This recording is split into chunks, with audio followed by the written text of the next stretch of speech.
हिंदी साहित्य संपूर्ण घटना चक्र क्विक रिवीजन विद आरती शर्मा। दोस्तों, आपको मेरा चैनल पसंद आए तो इसे लाइक करें, शेयर करें, सब्सक्राइब करें। साथ ही साथ मेरे वीडियोस के अगले नोटिफिकेशंस को पाने के लिए बेल आइकन को प्रेस करें।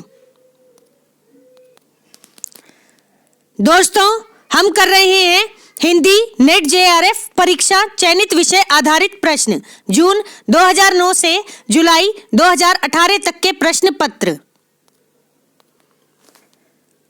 गौर करेंगे दोस्तों, आज हम करेंगे जुलाई 2018 का द्वितीय प्रश्न पत्र, ठीक है, जिसका पार्ट 2 हम करेंगे। तो चलिए देखते हैं अपने अगले प्रश्न। गौर करना जरा।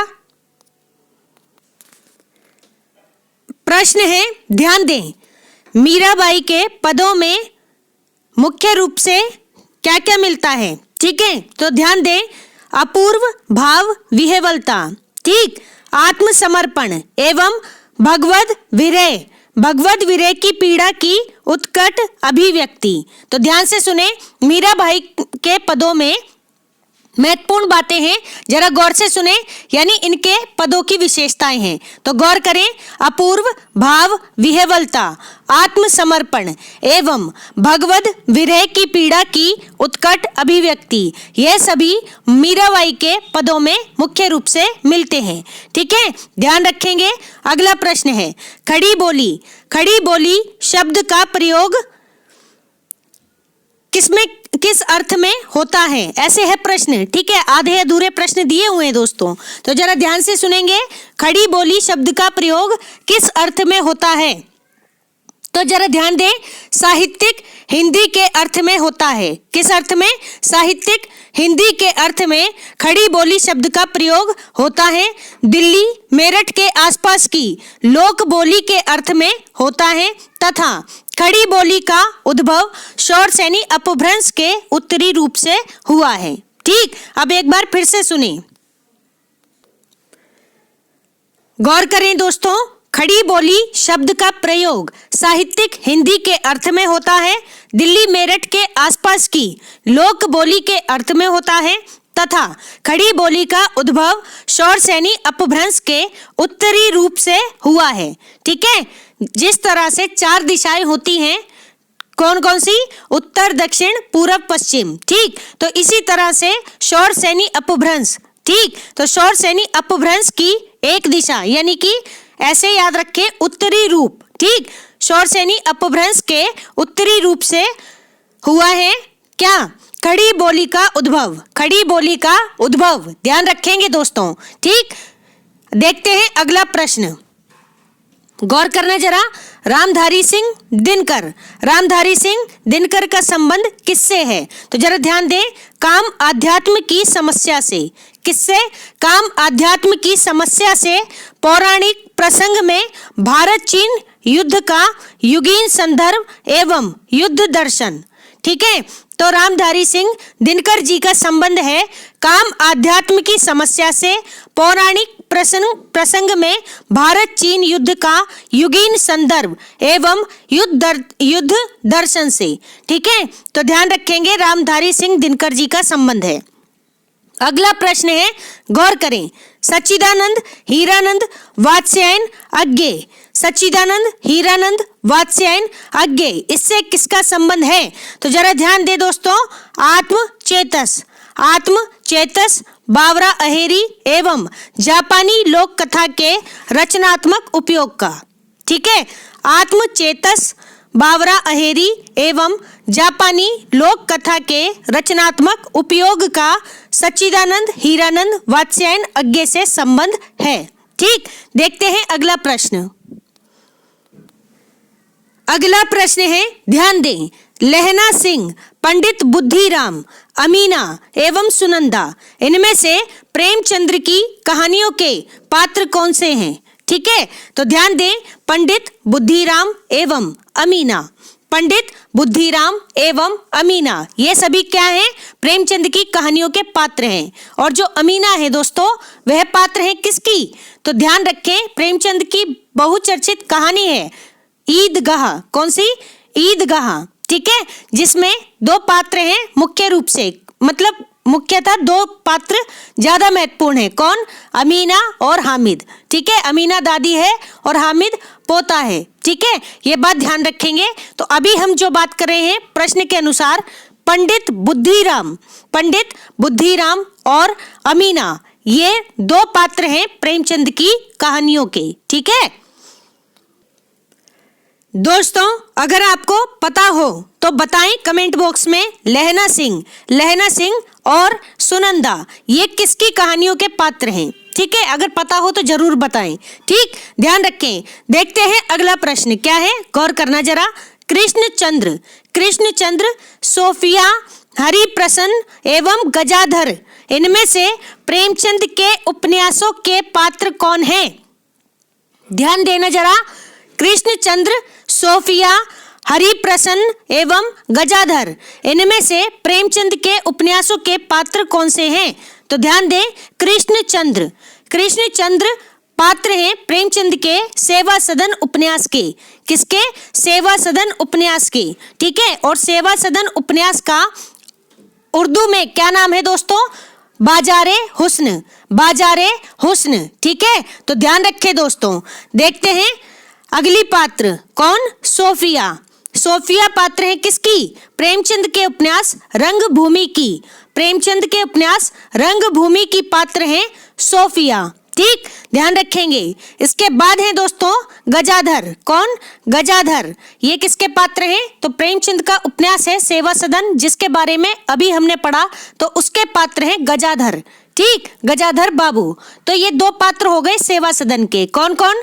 कृष्णचंद्र, ठीक है, कृष्णचंद्र और गजाधर बाबू। ठीक है, ध्यान रखेंगे। इसके अलावा सोफिया रंगभूमि की पात्र है।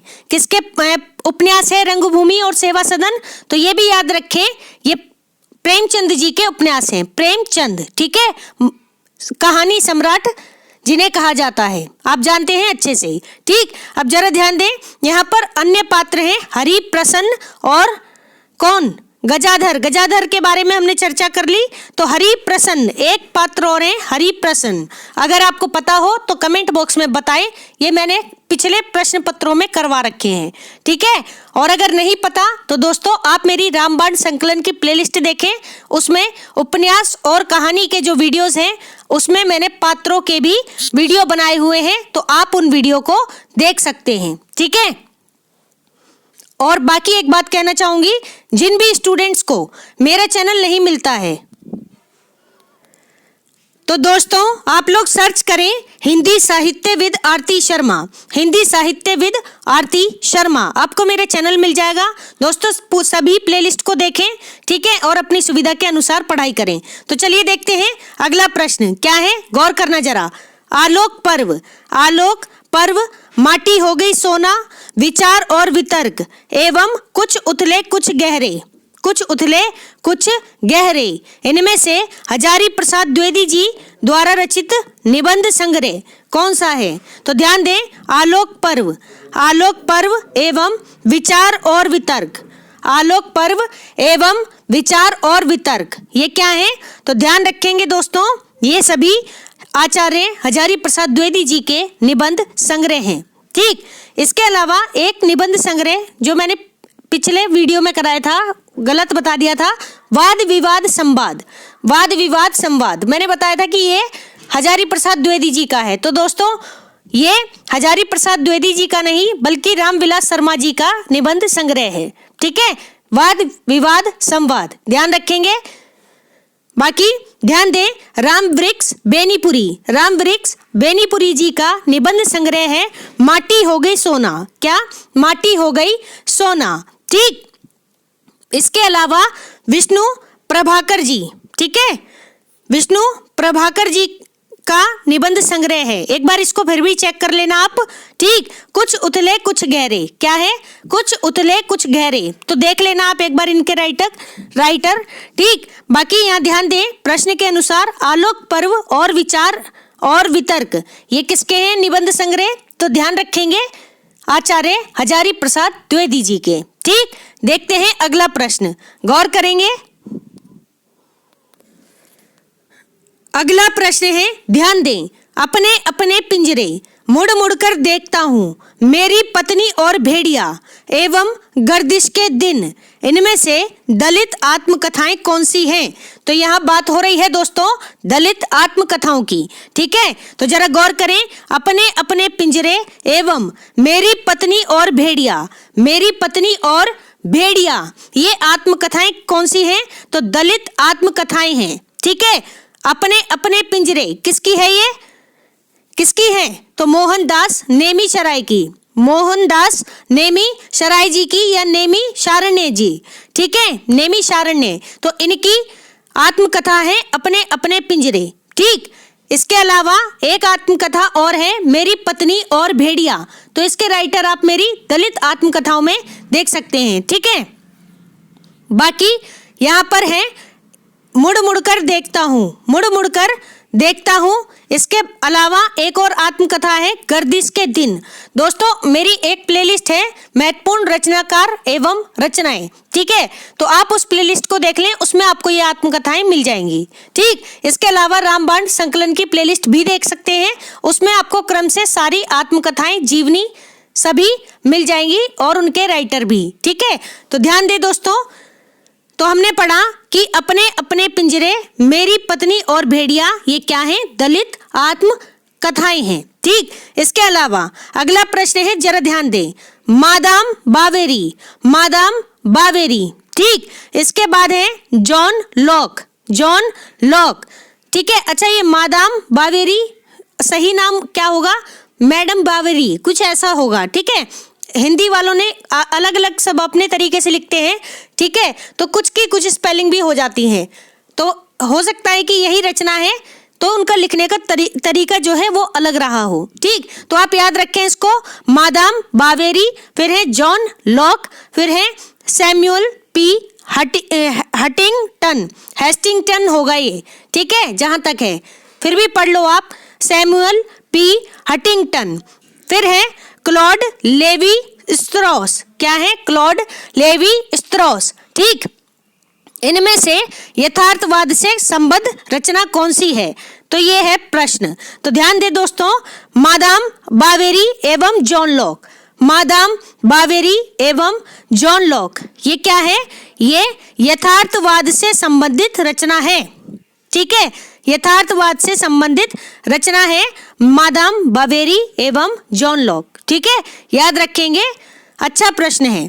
इसके बाद है अगला प्रश्न, डिक्टेटर, संग्राम, बड़े खिलाड़ी एवं प्रेम की वेदी, इनमें से प्रेमचंद द्वारा रचित नाटक कौन से हैं? तो ध्यान दे दोस्तों, संग्राम एवं प्रेम की वेदी, संग्राम एवं प्रेम की वेदी, ये किसके नाटक हैं? प्रेमचंद के, मुंशी प्रेमचंद के नाटक हैं। ठीक, अब जरा ध्यान देना, मुंशी प्रेमचंद, इन्होंने केवल 3 ही नाटक लिखे हैं, जिनमें से 2 की चर्चा यहाँ पर की जा रही है। कौन कौन से? संग्राम और प्रेम की वेदी। इसके अलावा जो तीसरा नाटक इनका मिलता है और बहुत ज्यादा इंपॉर्टेंट भी है, तो उसका नाम है दोस्तों करबला। क्या नाम है? करबला। ठीक है, ये 3 नाटक है प्रेमचंद के। कौन कौन से? संग्राम, प्रेम की वेदी और करबला, ये तीनों के तीनों नाटक आप याद रखेंगे। ठीक, बाकी देखते हैं, यहाँ पर ऑप्शन में है डिक्टेटर और बड़े खिलाड़ी, ये किसके हैं नाटक? अगर आपको पता हो तो आप कमेंट बॉक्स में बता सकते हैं। ठीक, देखते हैं अगला प्रश्न, जरा ध्यान दें, प्रश्न है साधारणीकरण, साधारणीकरण के विषय में सही कथन है। ठीक है, तो यहाँ पर कुछ प्रश्न में जो प्रश्न पत्र रहा होगा उसमें कुछ कथन दिए गए थे दोस्तों, उसमें से सही कथन बताना है। तो सही कथन पढ़ती हूँ मैं सीधा से, तो जरा ध्यान दे, साधारणीकरण, जरा ध्यान से सुनना, ये बहुत ही इंपॉर्टेंट पंक्ति है। ठीक, साधारणीकरण आलंबनत्व धर्म का होता है, ये पूरी की पूरी यही पंक्ति पूछ ली जाती है एज इट इज। ठीक है, तो गौर से सुने, साधारणीकरण आलंबनत्व धर्म का होता है। साधारणीकरण के लिए भोजकत्व, कौन सी? भोजकत्व व्यापार अनिवार्य है। ठीक है, एक बार फिर से सुने, साधारणीकरण आलंबनत्व धर्म का होता है, साधारणीकरण के लिए भोजकत्व व्यापार अनिवार्य है। क्या अनिवार्य है? भोजकत्व व्यापार अनिवार्य है, किसके लिए? साधारणीकरण के लिए। ठीक है, तो ध्यान रखेंगे, अच्छा प्रश्न है ये साधारणीकरण के विषय में। देखते हैं अगला प्रश्न, गौर करना जरा। अगला प्रश्न है, ध्यान दें, रचना काल की दृष्टि से सूफी रचनाओं का सही अनुक्रम क्या है? तो दोस्तों बात करेंगे सूफी रचनाओं की। ठीक है, जरा गौर करना।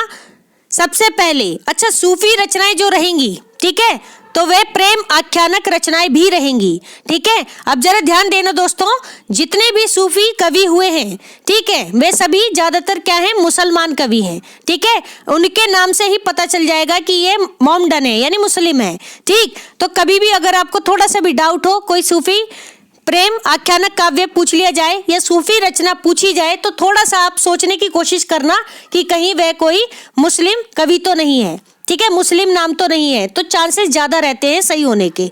ठीक है, तो गौर करेंगे। सबसे पहले है मुल्ला दाऊद की रचना, कौन सी? चंदायन। चंदायन किसकी रचना है? मुल्ला दाऊद की। कब आई? 1540 में। अच्छा, 1540 में ये नहीं आई थी, ठीक है, पद्मावत आई थी। तो यहाँ पर अभी इसके समय की बात नहीं करते, अभी सुने सिर्फ। चंदायन का दूसरा नाम है लोरकहा। क्या नाम है? चंदायन का दूसरा नाम है लोरकहा, जिसमें लौरिक और चंदा ये दो पात्र हैं। लौरिक और चंदा दो पात्र हैं, किसमें? चंदायन रचना में। ठीक है, और किसकी रचना है ये? तो मुल्ला दाऊद की रचना है। ठीक, इसके बाद आती है कुतुबन की रचना मृगावती। कौन सी? मृगावती। ठीक है, इसके बाद है उस्मान की रचना चित्रावली। कौन सी? चित्रावली किसकी है? उस्मान की। फिर है नूर मोहम्मद। नूर मोहम्मद की रचना अनुराग बांसुरी। कौन सी? नूर मोहम्मद की रचना है अनुराग बांसुरी। तो ये सभी कुछ इंपॉर्टेंट रचनाएं हैं दोस्तों, सूफी रचनाएं हैं, ध्यान रखेंगे। ठीक है, और सूफी काव्य का पहली रचना मानी जाती है चंदायन। ठीक है, चंदायन। तो ध्यान रखेंगे, कुछ लोग कुतुबन की मृगावती को भी मानते हैं, लेकिन आचार्य शुक्ल जी ने, ठीक है, किसे माना है? तो ये आप मुझे बता सकते हैं अगर आपको पता हो तो। ठीक है, तो ध्यान दें, मुल्ला दाऊद और कुतुबन को लेकर बहुत ज्यादा क्या है? मतभेद है आचार्यों के अंदर। ठीक, तो ध्यान रखेंगे, जो ज्यादातर मानी जाती है वो चंदायन ही मानी जाती है, आप इस बात का भी ध्यान रखें।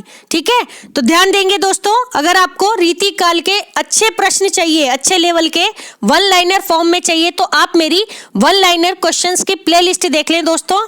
ठीक है, आप तीनों काल पढ़ लें, आदिकाल, भक्ति काल और रीति काल। आपका बेस इतना मजबूत हो जाएगा, ठीक है, कि आपका जो भी इन तीनों पार्ट से रिलेटेड जो भी डर है वो निकल जाएगा।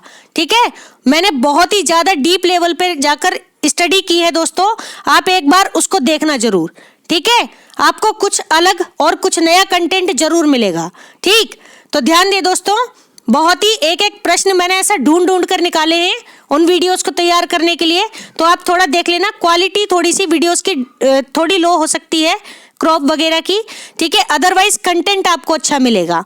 ठीक, तो ध्यान देंगे और ध्यान रखना, किसी एक किताब का कंटेंट नहीं है, कम से कम 3 से 4 किताबों के कंटेंट को मिलाकर एक कंटेंट बनाया है दोस्तों।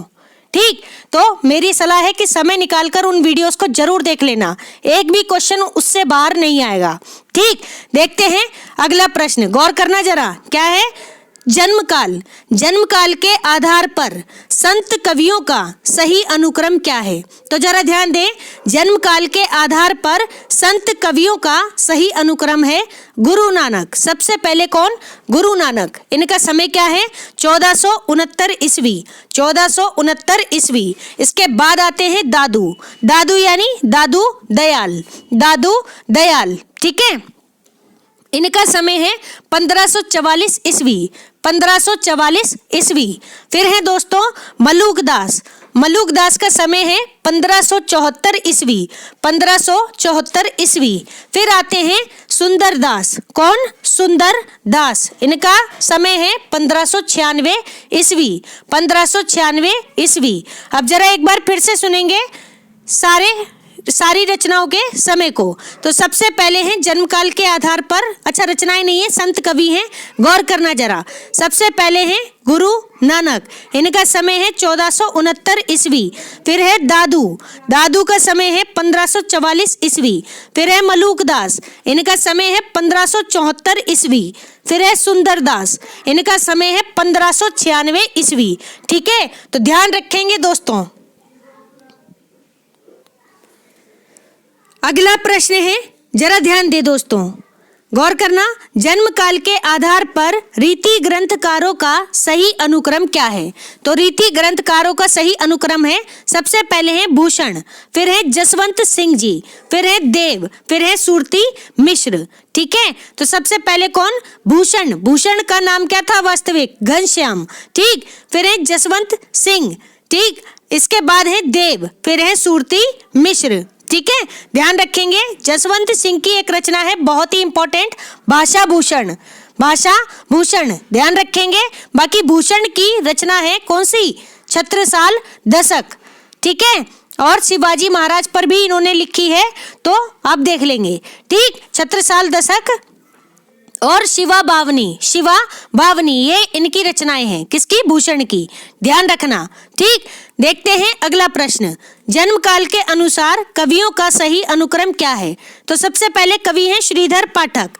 कौन? श्रीधर पाठक। फिर है अयोध्या सिंह उपाध्याय हरिऔध, अयोध्या सिंह उपाध्याय हरिऔध। फिर है दोस्तों गया प्रसाद शुक्ल सनेही, गया प्रसाद शुक्ल सनेही। इसके बाद है राम नरेश त्रिपाठी, इसके बाद है राम नरेश त्रिपाठी। ठीक है, तो जरा ध्यान दे दोस्तों। सबसे पहले है श्रीधर पाठक। ये क्वेश्चन इतना ज्यादा पूछा जाता है दोस्तों जिसकी कोई हद नहीं है। ठीक है, कहने का मतलब है कि ये चाहे नेट के एग्जाम में तो भरा पड़ा है। ठीक, क्रम इतना ज्यादा पूछा जाता है इन्हीं का। ठीक है, जो ये जन्म काल के अनुसार कवि हैं श्रीधर पाठक के समय के। ठीक, तो ये द्विवेदी युगीन जो कवि हैं इनको बहुत अच्छे से कर लेना, द्विवेदी युगीन रचनाकारों के क्रम को, ये प्रश्न आता ही आता है। ठीक, तो ध्यान रखें, शुरुआत होती है यहाँ पे इस प्रश्न के उत्तर की श्रीधर पाठक से, ये भी याद रखें। बाकी श्रीधर पाठक जी के बाद क्या करेंगे ये लोग? क्वेश्चन में हेरफेर कर देंगे, कोई रचनाकार आगे कोई बाद में, इस तरीके से कर देंगे। ठीक है, या दो का गैप करके ये पूछ लेंगे आपसे, तो आप याद रखें श्रीधर पाठक है स्टार्टिंग में। ठीक, ये बात याद रखना।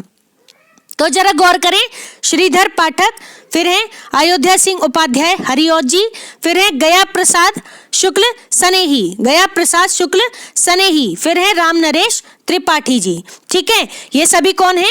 ये सभी जन्म काल के अनुसार कवियों का सही अनुक्रम है। ठीक है, अगला प्रश्न है, जरा ध्यान दें। क्या है प्रश्न? प्रकाशन काल के अनुसार रचनाओं का सही अनुक्रम क्या है? तो प्रकाशन काल के अनुसार रचनाओं का सही अनुक्रम है यशोधरा, कामायनी, कनुप्रिया और उर्वशी। सबसे पहले कौन सी? यशोधरा, फिर कामायनी जयशंकर प्रसाद जी की, फिर है कनुप्रिया, ठीक, फिर है उर्वशी। ये रचनाओं का प्रकाशन काल के अनुसार सही अनुक्रम है। ठीक, कामायनी किसकी रचना है? जयशंकर प्रसाद जी की। ठीक, और उर्वशी किसका चंपू काव्य है? तो उर्वशी की रचना दो लोगों ने की है, एक दिनकर ने की है, एक जयशंकर प्रसाद जी ने। जयशंकर प्रसाद जी ने जो की है वो एक चंपू काव्य की तरह है। ठीक है, लघु गीति नाट्य एक तरीके से।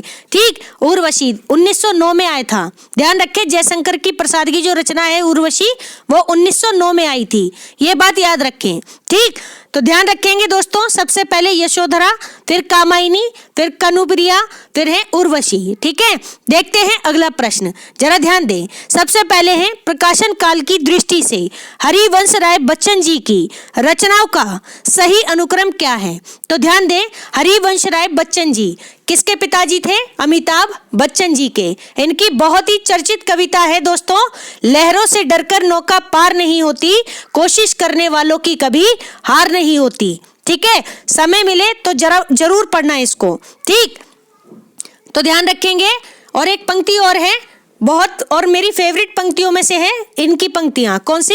मिलते नहीं मोती सहज ही गहरे पानी में, मिलते नहीं मोती सहज ही गहरे पानी में बढ़ता दुगना उत्साह इसी हैरानी में, बढ़ता दुगना उत्साह इसी हैरानी में, मुट्ठी उसकी खाली हर बार नहीं होती, मुट्ठी उसकी खाली हर बार नहीं होती, कोशिश करने वालों की कभी हार नहीं होती, कोशिश करने वालों की कभी हार नहीं होती। तो दोस्तों बहुत ही शानदार कविता है, समय मिले तो जरूर पढ़ना इसको और अपने जीवन में उतारना इसे, ठीक है। तो देखते हैं प्रश्न, क्या पढ़ रहे थे हम? प्रकाशन काल की दृष्टि से हरिवंश राय बच्चन जी की रचनाओं का सही अनुक्रम क्या है? तो सबसे पहले है इनकी रचना निशा निमंत्रण। कौन सी? निशा निमंत्रण। किसकी रचना है? हरिवंश राय बच्चन जी की। फिर है दोस्तों मिलन यामिनी, मिलन यामिनी। फिर है दोस्तों प्रणय पत्रिका, प्रणय पत्रिका। फिर है दोस्तों जाल समेटा, जाल समेटा, ठीक है। तो ध्यान रखेंगे, सबसे पहले निशा निमंत्रण, फिर है मिलन यामिनी, फिर है प्रणय पत्रिका, फिर है जाल समेटा। ये सभी क्या है? तो ध्यान रखें हरिवंश राय बच्चन जी की रचनाएं हैं दोस्तों, ठीक है। तो ध्यान रखना प्रकाशन काल की दृष्टि से सही अनुक्रम में है, ठीक। अच्छा यहाँ पर ध्यान दें, हरिवंश राय बच्चन जी, इन्हें हालावाद का प्रवर्तक भी माना जाता है, ठीक है, हालावाद के प्रवर्तक। इसके अलावा इनकी आत्मकथाएं हैं दोस्तों। सबसे पहले है कौन सी? तो सबसे पहले है क्या भूलूं क्या याद करूं, क्या भूलूं क्या याद करूं। फिर है नीड का निर्माण फिर, ठीक है, नीड का निर्माण फिर है कौन सी?